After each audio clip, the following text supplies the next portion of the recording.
J'aime la gourguette, savez-vous comment? Quand elle est bien faite avec du beurre dedans. Tra-la-la-la-la, tu connais l'air, tra-la-la, tu connais pas les mots.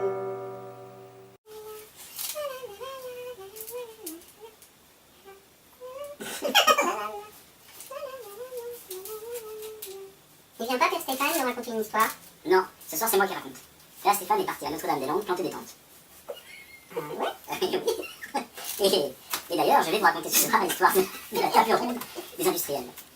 Ah oui, je la connais. C'est l'histoire des chevaliers. Et là, ils font plein d'aventures et ils cherchent un truc qui s'appelle le Graal. Pas ceux-là.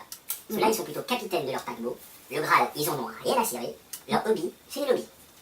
Des hobbits dans une histoire de chevalier? N'importe quoi. Non, non.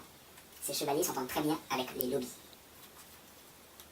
Il était une fois 17 enfants de notre chère Europe qui rêvaient de devenir les plus grands capitaines de la Terre.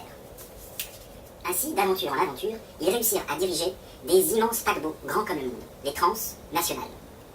Ils avaient tous des jolis noms, comme Philips, Volvo, Siemens, Nestlé. Bizarrement pas de banque. Mais voilà, une fois qu'ils avaient fait plusieurs fois le tour du monde, cela ne leur suffit plus. Ils ont voulu conquérir des terres car la leur était trop petite. Et puis elle était dirigée par des méchants gouvernements et des peuples qui ne laissaient pas devenir chefs de la terre.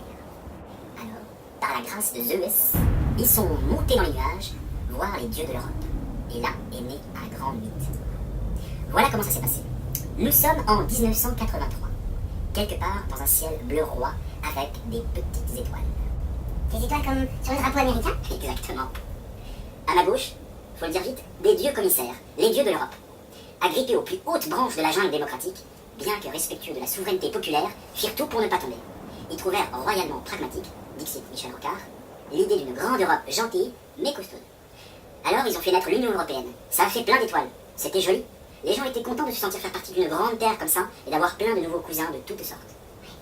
À ma droite, nos capitaines, montés, faudrait voir comment, qui n'avaient pas froid aux yeux et qui fantasmaient d'avaler cet immense marché qui leur tendait les bras. Mais alors en fait, les capitaines, c'était des pirates. Exactement. Des pirates déguisés? Même.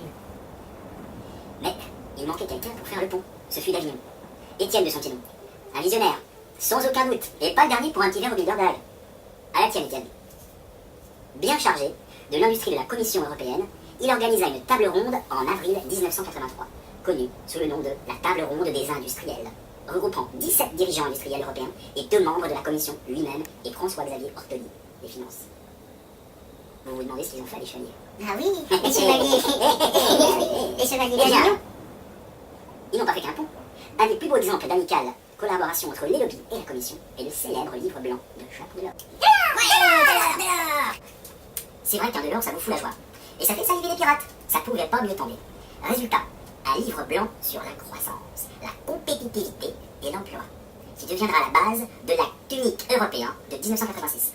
Puis lui-même cadre juridique, tiens, un fantôme, puis lui-même cadre juridique du marché unique, présentant d'évidentes ressemblances avec les propres rapports de la table ronde. Que les yeux de nos pirates ont brillé, en contemplant les 340 millions de perdus des consommateurs du marché libre, qui n'auront plus que ça pour pleurer. C'est ça la démocratie? Je sais pas. Et les pirates, ils ont coulé? Ces pirates-là, ils ne coulent pas. Ils sont tout big tout cool. De toute façon, s'ils coulaient, ils ont racheté les pédalos.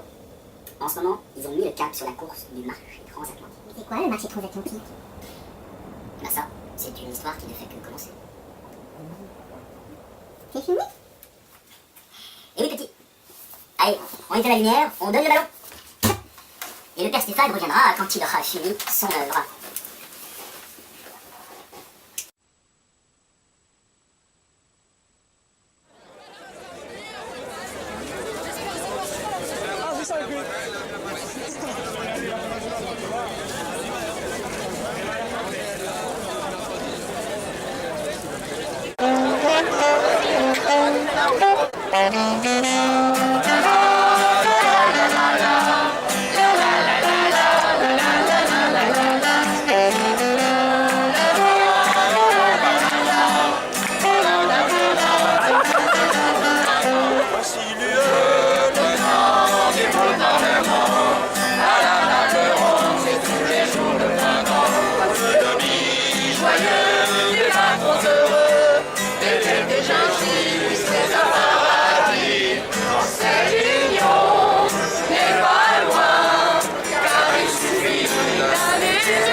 Démocratie, et c'est pas ça.